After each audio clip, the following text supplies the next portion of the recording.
we stood up, literally stood up and started helping in all means that we can.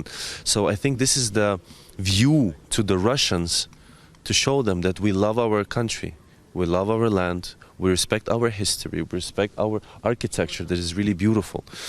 And this is what differentiates us from them. And this is what we will fulfill and they will lose. So that's the more. I think this is this is mostly the message to the Russians that we are different. We love our land, we respect our land, and we respect brothers that are fighting beneath us. I would also like to ask you this question because many experts spoke about how the Russians were eyeing Odessa. But what is it that has really changed? That they have not really made the kind of advancement that one would have expected that the Russians would have when it comes to Odessa. Is it because of the kind of preparedness, or they have failed miserably of coming through Mykolaiv, which obviously has actually helped Odessa? What is it that you think personally, being on the ground, that has prevented the Russians from actually making any sort of advancement, even from the Black Sea? They've actually maintained some sort of a distance from you all. So what could be the possible reason? The first and overall reason is that they are miserable.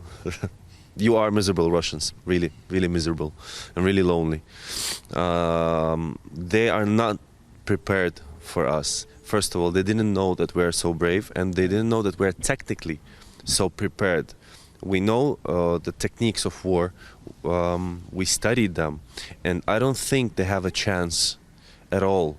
Yes, a lot of people died. Yes, a lot of cities are destroyed. Yes, we're suffering. Yes, we're in a harsh position.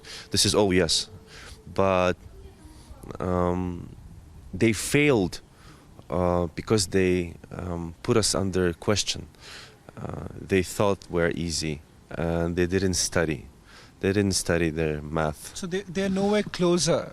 They are still. You would still say in your assessment that they are still nowhere closer than what it was initially estimated by even the Westerners, the intelligence that was suggesting that they're perhaps trying to encircle Odessa. That's not happening. Maybe they're trying. I cannot say a lot. Anything can happen by God's will, of course, but I'm sure they will fail. They don't have enough power to do that. One final question, in terms of what the world has done so far. Yes, undoubtedly you've seen the kind of support that every nation has pledged towards Ukraine. Do you essentially believe that much more needs to be done? And as a soldier, what is it that you would like to tell even to the South Asian audience who are basically watching you tonight? What is it that you would like to tell the world as a Ukrainian soldier? There's a lot has to be done. It's a normal thing. There are a lot of things that we should do. We're tired, yes. We need help, maybe. But mostly we need help from all other countries just to show the world what is happening, the real vision of what is happening. And this is really important because some people think that this all is film setting, and some people think that Russians are really helping us from something. The main message is stand your word, give up your voice, and say what is really happening. I think this is the biggest help that you can make.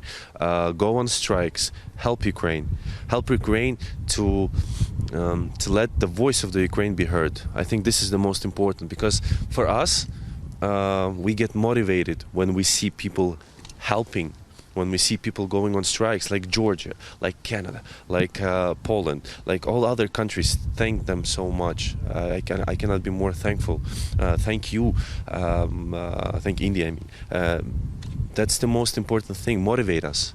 Let us know that you're with us, and this gives the biggest motivation. Well, thank you very much, Daniel, for doing the work that you're doing, and stay safe. Thank you very much. Of course, that's the kind of resilience that we have seen almost in every part of Ukraine that we've actually visited. In fact, this becomes the 20th city that Republic Media Network has been reporting from, right from the eastern side to the western and now down south.